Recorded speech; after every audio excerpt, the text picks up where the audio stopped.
Hanap mo ba ang kakaibang dessert to beat the heat ngunya na tig-init? Purbaran ang halo-halo with Korean twist na makukuha sa Tigaon, Camarines Sur. Namitantayan sa istorya ni Chris Novello. This is not your ordinary o nakasanayang halo-halo. Ang halo-halo kayang ini pinaghalong Korean as in Filipino dessert. Ang bingsu halo-halo by Bernadette Polo kan banwaan kan Tigaon, Camarines Sur. Imbes kaya na crushed ice ang gamiton, bingsu o ang frozen cream o gatas ang gamit na base kan halo-halo.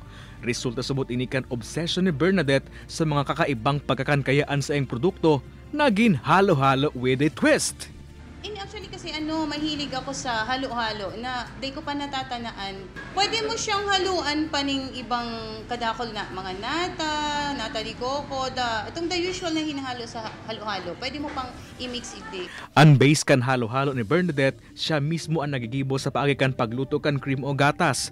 Sa sahog naman, dati man giraray siring kan gulaman, saba, leche flan asin iba pa. Apuera kan OG halo-halo ala bingsu nag-opresir man si Bernadette nin may crushed chocolate biscuit with caramel, flavor ng bingsu halo-halo na patok subot na dessert to beat the heat ngunya na tag-init. Masarap po. Mas creamier po ito kaysa sa mga ibang halo-halo. Sa panlasa, garantisado.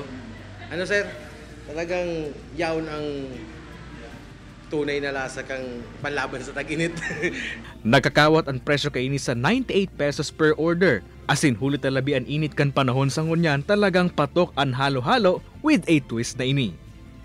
Kay Baran si Carlo Abunita, Chris Novello, Balitang Bicolandia.